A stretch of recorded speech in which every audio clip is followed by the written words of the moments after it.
So yes, we move forward further to the south. After northern China and southern China, we are going further to the south to the islands of Southeast Asia, with two different types of islands, meaning continental islands, the one that used to be connected at several occasions to mainland Southeast Asia during low sea levels, depending on the degree of sea level, and oceanic islands, meaning islands that were never connected to mainland Southeast Asia.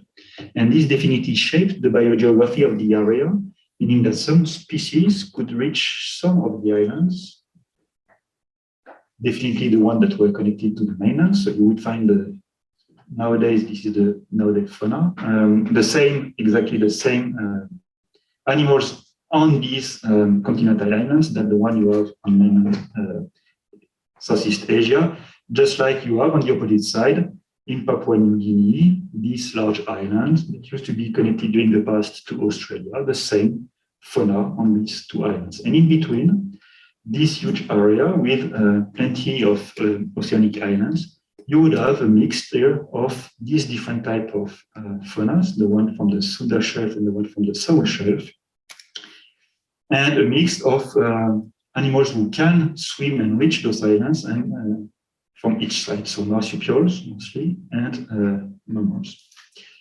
This huge area is the Wallacea area, defined by Russell Wallace, and this acted during the past and also shaped the past biogeography of the area, meaning that you have a huge diversity of proboscideans, but not only proboscideans, but the point today is to discuss about proboscideans in island Southeast Asia.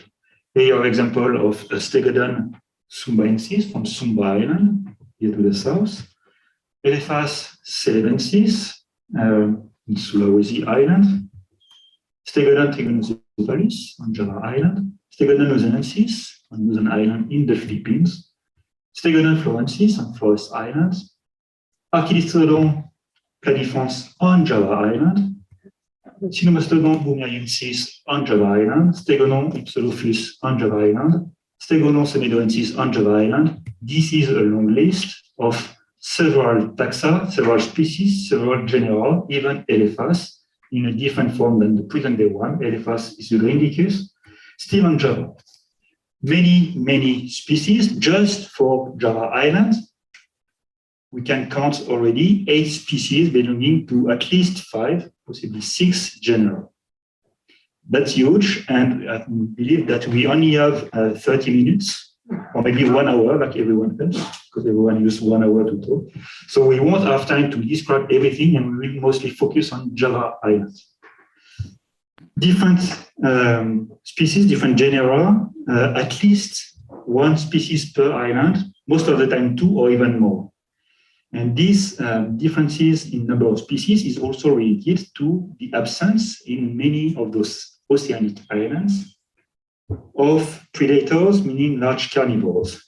And therefore, you oftentimes, just like for Mediterranean islands, see reduction in size in the stegodons and elephas and elephantoids in Southeast Asia. Here you have a small sized on the top stegodon. You see you have the scale on the right side, which is 5 centimeters, of a stegodon from the Philippines, and a large sized stegodon trigonocephalus from Java Island. But you have also large size and small size on the islands, and different types of small size, pygmiform and larviform. So many taxa. Here just a picture, a snapshot of islands of Southeast Asia by more or less the time of Central. So by 800,000 years ago, you have Stegodon trigonocephalus on Java.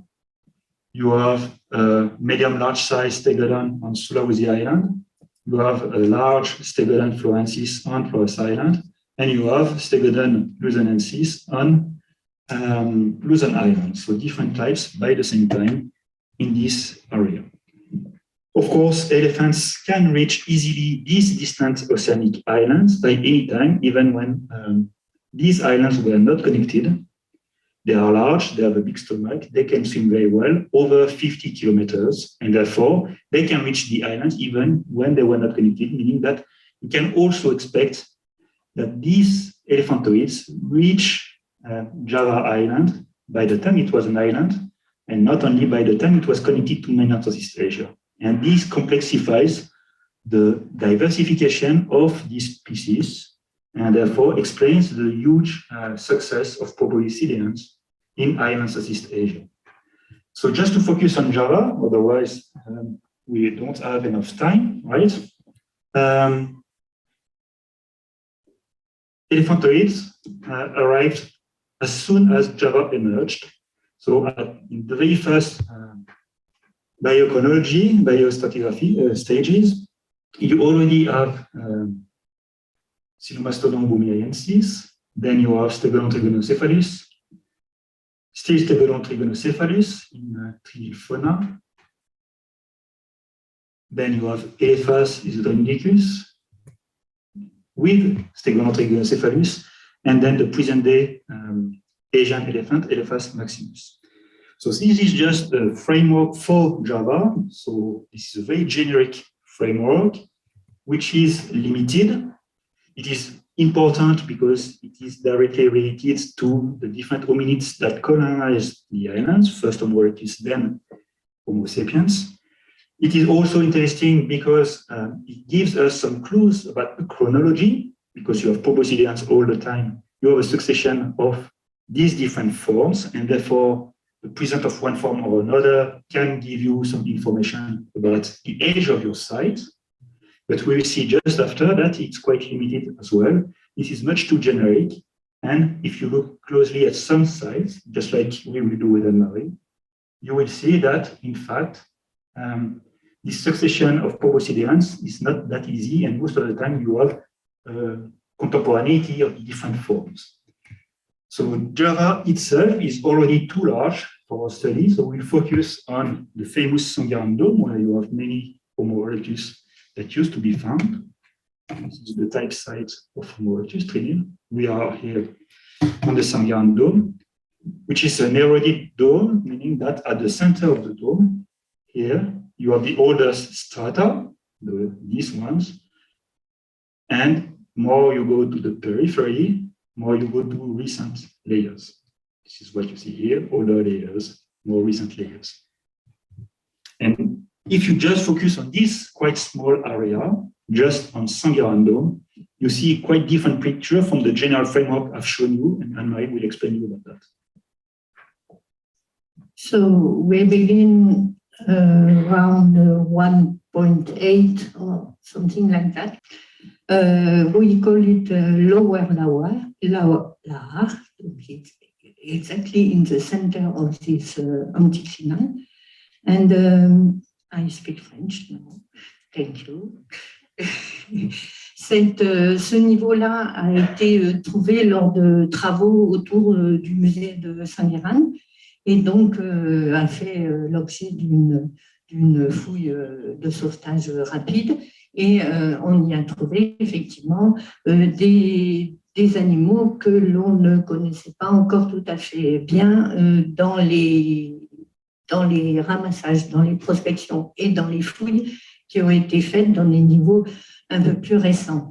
Donc, on a essayé de déterminer ce pauvre matériel, puisque c'était juste un petit sondage par rapport aux travaux qui devaient être faits. Donc, on a trouvé effectivement un atlas d'une antilope assez grosse taille, une bosée affinée, et un bois de cerf. Ça, on va en trouver toujours pendant toute à Java. C'est vraiment l'espèce la mieux représentée. Donc, un petit bois de cerf avec, vous le voyez, un pivot très, très haut, relativement haut, un premier andouiller qui part en V avec le mérin qui est pratiquement rectiligne, et donc avec un V assez fermé, et le premier andouiller est très rectiligne aussi. Donc, globalement, dans la grande famille des Cervus rosa, mais on ira pas plus loin. Alors, on comprend mieux autour de 2 millions d'années que von Königswald avait dégagé déjà du matériel assez étrange et dans d'autres sites, mais aussi dans le dôme de Saint-Guérin, et en particulier ce fameux Nestoriterium que l'on a trouvé à Gondwanling, l'ancienne Gondwanling. Donc, il s'est promené aussi jusqu'à Java. Donc, là, probablement, il s'agit d'un, je ne dis pas de bêtises, d'un périssodactyle qui n'aime pas trop nager, en règle générale. Donc, effectivement, il y avait eu déjà une phase d'immersion et le passage de quelques animaux. Ensuite, on passe à ces niveaux qu'on appelle Papang ou qu'on appelle Punchangan sur le dôme de Saint-Guérin. Et donc, on va trouver beaucoup de ramassages. On a trouvé des Homo erectus archaïques, on a trouvé des crânes, etc. Mais François Séma et toute une équipe on avait décidé de dater précisément ces niveaux et Anne-Marie Séma a pu faire un cadre chronologique grâce au pollen, non, un cadre environnemental grâce au pollen. Coucou Anne-Marie. Et donc, elle a pu montrer les phases d'immersion de la zone, des phases de marine quasi, des phases de mangrove, des phases de fluviatile importantes et des phases d'immersion complète, et ce, à plusieurs reprises. Donc, on sait qu'on a eu pendant toute la période jusqu'à, on va dire, globalement 1 million d'années, une succession comme ça de changements climatiques importants et géomorphologiques importants. Dans cette tranchée, justement, on a trouvé un squelette d'hippopotame entier qu'on a reconstitué. Il manque juste l'avant-crâne de cet hippopotame qu'on appelle hexaprotodon, puisqu'effectivement, il a 3 incisives d'un côté en bas et 3 incisives des deux côtés en bas et des deux côtés en haut. C'est-à-dire qu'il en a 6 sur la mandibule et sur le maxillaire. Donc, hexaprotodon qui, par rapport aux hexaprotodons qu'on connaît en Inde un peu avant, est beaucoup plus petit, donc a déjà subi des phases d'endémisme et de réduction de la taille. Donc, on l'a appelé Königswaldi, c'est, je retrouverai son nom tout à l'heure, qui l'a nommé ainsi par rapport à von Königswald qui avait beaucoup travaillé sur le dôme de Saint-Guérin. Des cervidés, donc un petit axis qu'on appelle maintenant l'île de Kerry, qui ressemble à cette forme de cervidé, sauf que maintenant le mérin est plus courbé et puis il a d'autres avantages, et un cerf Hypelaphus qui a une taille de bois de cerf, on va dire, normal, qui est un rusa aussi. Et les muntjacs et les petits tragulus, c'est-à-dire des petits cervidés qui sont gros comme des lapins. Donc, c'est tout à fait impressionnant. Et puis, c'est bovidé. Voilà. Donc, évidemment, je vous ai dit des phases fluviatiles, des phases de mangrove. On trouve des carnivores, des poissons, toutes sortes de choses. Et là, 1 million d'années, enfin, moi je dis 1 million d'années, mais c'est 1 million d'années, il se passe vraiment un événement considérable sur le dôme de Saint-Guérin et évidemment partout à Java, puisque c'est ce qu'on a appelé l'horizon aussi de Trinil, c'est-à-dire qu'on se retrouve avec un enrichissement énorme de la faune, c'est-à-dire qu'on multiplie par 3 le nombre d'espèces, de grands mammifères, là.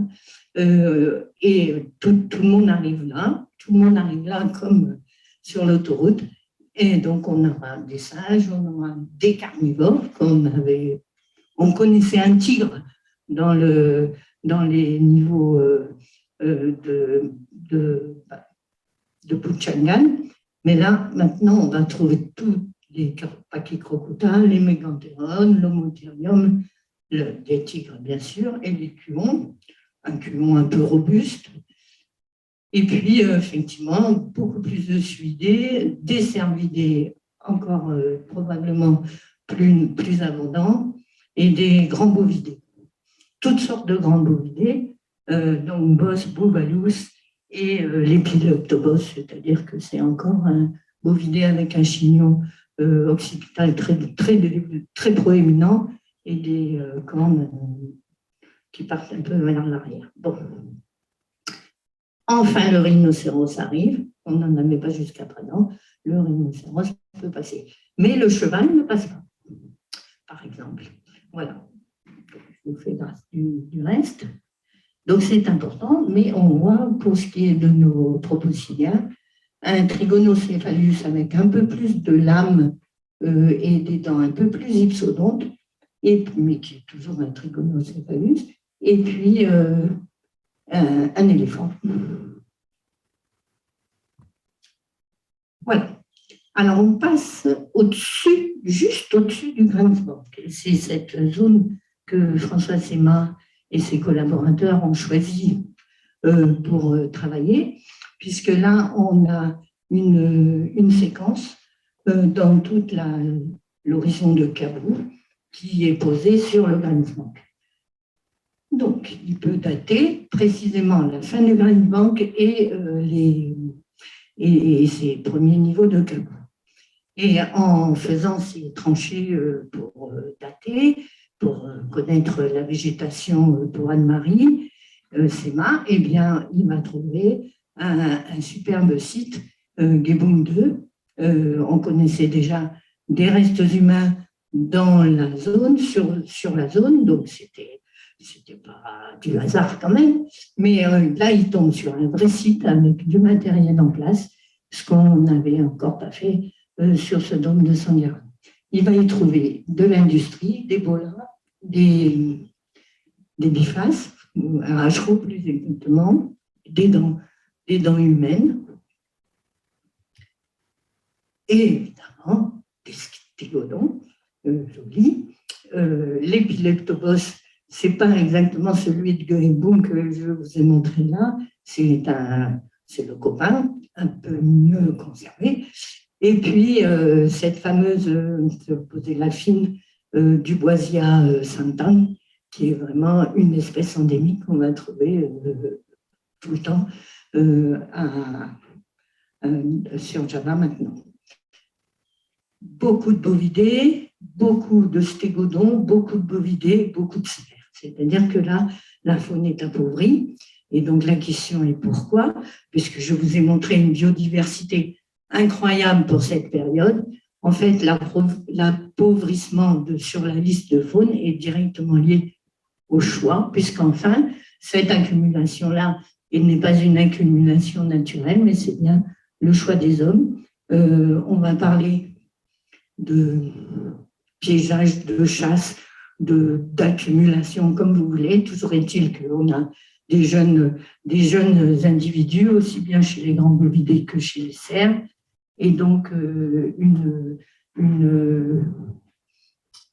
récupération plutôt d'individus adultes, en bonne santé, nous allons dire, une fragmentation systématique de tous les os longs, donc les os longs qui ont de la moelle, des cut marks que l'on va trouver surtout sur les os de cervidés, un peu sur les bovidés, et puis quand on étudie au microscope électronique ces stries et les stries que l'on trouve au niveau du talus, au niveau des articulations plutôt, eh bien, on va effectivement trouver des micro-stries, des stries qui sont asymétriques, etc. Donc, tout l'arsenal d'une détermination de stries anthropiques. Mais ce qu'il y a aussi de très important sur ce site, c'est qu'on va trouver plusieurs ossements de proboscidiens qui sont fragmentés, travaillés et utilisés en particulier pour ce cleaver-là, qui est fait sur une défense de stégodon, c'est-à-dire que Vous savez, quand une défense se casse, elle se casse en dents, je ne sais pas comment on dit, en morceaux, quoi, avec une fracturation perpendiculaire à l'axe de la défense. Et donc, ils ont pris ce morceau de défense et ils l'ont fracturé sur la fracture ancienne, on va dire, et donc fait un superbe éclat qui fait à peu près 15 cm de long. Le même processus sur des os longs. Donc, on a quelque chose qui ressemble à ce qu'on trouve aussi dans l'HLA en Europe. Et probablement en Afrique aussi. On verra ça avec Camille. Donc là, l'utilisation de ces os de proboscidiens est avérée et vraiment sympathique. Et on va la retrouver aussi, évidemment, en Chine, comme des sites comme Dixon et compagnie. Voilà. Alors, on va vous présenter un autre site qui est vraiment intéressant puisqu'il est juste à côté de Gebung, un peu plus ancien. Et là, on a une accumulation. Il y a quelques outils dispersés dans une accumulation importante et un crâne de stégodon complet. Mais quand on a fini de fouiller ce crâne de stégodon, on s'est rendu compte que dans ces sinus, il y avait énormément de matériel, de cendres volcaniques. Et on pense que ce pauvre stégodon, il a passé l'arme à gauche, il est mort à cause d'une éruption volcanique importante. Voilà. Mais bon, évidemment, on est à l'ombre de 3 énormes volcans et qui ont fait que, évidemment, ce dôme de Sangiran s'est élevé. Les Philippines, je te les laisse. Of course, the idea is that as long as you find such a bone tool made out of stegodon, you can ask what was the kind of relationship between Homo erectus and these elephantoids. And we don't know actually if they used to hunt for those stegodons, but we do have evidences of natural death by stegodons in sites where we also have stone tools. We do have in the Philippines, so a bit far from the Sangiran Dome in Java, so in Luzon Island on the Philippines, we do have butchery marks on large animals comparable to proboscideans, but this is a rhino. We have an almost complete skeleton of a rhino, and we have clear butchery marks.